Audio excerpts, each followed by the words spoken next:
Hello everyone. ఈ వీడియోలో పైథాన్‌లో pass statement అనేది ఉంటుంది మనకి. ఆ పాస్ స్టేట్మెంట్ గురించి ఎక్స్‌ప్లెయిన్ చేస్తాను. Python pass statement. సో, ఈ పాస్ స్టేట్మెంట్ అనేది ఒక null statement which can be used as a place holder for future code. So, దీని యొక్క డెఫినేషన్ రాస్తాను. Pass statement is a null statement which can be used as a placeholder for future code. So, ఈ statement అనేది దీనివల్ల ఇది ఒక null statement. ఇది ఎటువంటి యూజ్ లేదు. సో, మనం జస్ట్ ఒక ప్లేస్ హోల్డర్ లాగా యూజ్ చేయాలి అనుకుంటే ఈ పాస్ స్టేట్మెంట్ అనేది యూజ్ చేస్తాము. ఫర్ ఎగ్జాంపుల్ మనకి ఫర్ లూప్, వైల్ లూప్ ఉందనుకో. సో, దీని లోపల మనం ఎటువంటి కోడ్ అనేది రాయలేదు. సో, బట్ ఫ్యూచర్‌లో రాయాలి అనుకుంటున్నాం. సో, ఆ టైంలో ఈ పాస్ స్టేట్మెంట్ అనేది యూజ్ చేస్తాము. For example n equal to 10 అని ఇచ్చి ఇఫ్ n గ్రేటర్ దాన్ 10 అని ఇచ్చి సపోజ్ నేను ఇక్కడ ప్రింట్ ఆఫ్ హలో అని ఇస్తున్నా. So, if n greater than 10 ఈ బ్లాక్ లోపల ఇక్కడ ఫ్యూచర్‌లో కోడ్ రాయాలి అనుకుంటున్నాను అనుకో. సో, ఇక్కడ నేను ఏమి ఎంటర్ చేయకుండా ఇలా వదిలేస్తే సో, ఇది మొత్తం ఎర్రర్ వస్తుంది. ఇది ఒకవేళ ఎగ్జిక్యూట్ చేసి చూడండి మీరు. ఎర్రర్ అనేది వస్తుంది. సో, మనం దీన్ని ఇలా వదిలేయకూడదు. So, n equal to 10 if n greater than 10. So, ఇక్కడ నేను సింపుల్‌గా పాస్ అనే కీవర్డ్ యూజ్ చేయాలి. అప్పుడు ఎటువంటి ఎర్రర్ అనేది రాదు. ప్రింట్ ఆఫ్ హలో అని ఇస్తున్నా. సో, ఇక్కడ మీరు అబ్జర్వ్ చేస్తే pass statement inside if statement లోపల పాస్ స్టేట్మెంట్ అనేది యూజ్ చేసాం. ఇక్కడ పాస్ ఈ కీవర్డ్ అనేది ఎగ్జిక్యూట్ అయినప్పుడు ఏమీ అవ్వదు. అంటే it results in no operation. So, ఇక్కడ నేను రాస్తాను.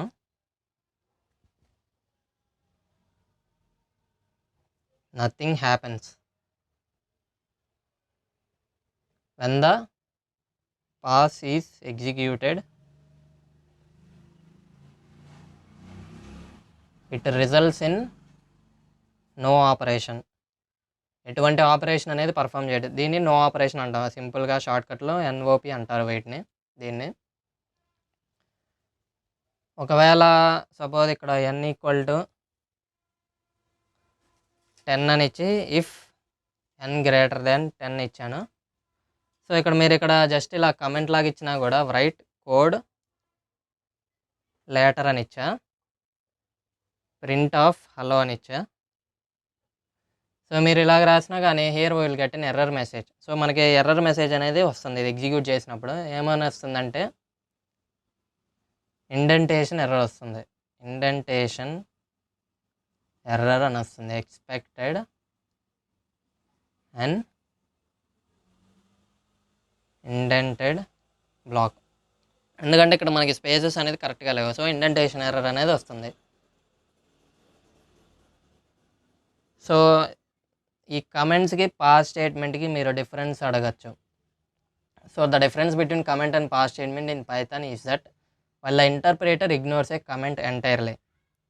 ఇప్పుడు ఏమవుతుందంటే ఇంటర్ప్రిటర్ అనేది ఉంటుంది కదా మనకి. ఇంటర్ప్రిటర్ లాంగ్వేజ్ కదా పైథాన్ అనేది. Ignores comment entirely.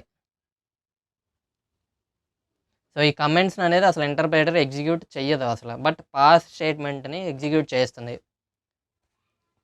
So, pass is not ignored. Pass స్టేట్మెంట్ని ఇంటర్ప్రిటర్ అనేది ఎగ్జిక్యూట్ చేస్తుంది. బట్ ఆపరేషన్ అనేది ఏమీ జరగదు. ఇది నో, ఇక్కడ చెప్పాను కదా నో ఆపరేషన్ NOP అనేది జరుగుతుంది. సో, ఇలాగా సిమిలర్లీ పాస్ అనేది ఫంక్షన్స్ లోపల అయినా యూజ్ చేయొచ్చు మనం. ఫర్ ఎగ్జాంపుల్ డెఫ్ ఫంక్షన్ అక్కడ ఆర్గ్యుమెంట్స్ ఉంటాయి కదా ఫంక్షన్‌కి. ఇక్కడ పాస్ అని ఇచ్చా. సో, ఈ ఫంక్షన్ లోపల ఫ్యూచర్‌లో మనం ఏదైనా కోడ్ అనేది ఇంప్లిమెంట్ చేయాలి అనుకుంటున్నాం అనుకో, ఆ టైంలో కూడా ఈ పాస్ స్టేట్మెంట్ అనేది యూజ్ చేయొచ్చు. అలాగే క్లాసెస్, పైథాన్‌లో క్లాసెస్ అనేవి ఉంటాయి. క్లాస్ ఎగ్జాంపుల్ అని క్రియేట్ చేశాను. ఎక్కడైనా పాస్ అనేది యూజ్ చేయొచ్చు. మనం ఫ్యూచర్‌లో ప్రస్తుతానికి కోడ్ ఏం లేదు. సో, బట్ ఫ్యూచర్‌లో నేను కోడింగ్ అనేది ఈ ప్లేస్‌లో రాస్తాను అనుకున్న టైంలో ఈ పాస్ కీవర్డ్ అనేది యూజ్ చేస్తాం. సో, ఇలా ఫంక్షన్స్ లోపలైనా యూజ్ చేయొచ్చు. ఇలా క్లాస్ లోపలైనా ఈ పాస్ స్టేట్మెంట్ అనేది యూజ్ చేయొచ్చు. సో, ఇలాగ పైథాన్‌లో ఈ పాస్ స్టేట్మెంట్ అనేది మనం ప్రస్తుతానికి మన దగ్గర ఎటువంటి కోడ్ లేదు. బట్ నేను ఫ్యూచర్‌లో అక్కడ కోడింగ్ అనేది రాస్తాను. ఒక ప్లేస్ హోల్డర్ లాగా ఈ పాస్ కీవర్డ్ అనేది యూజ్ అవుతుంది. So, that's all for today friends. Thank you.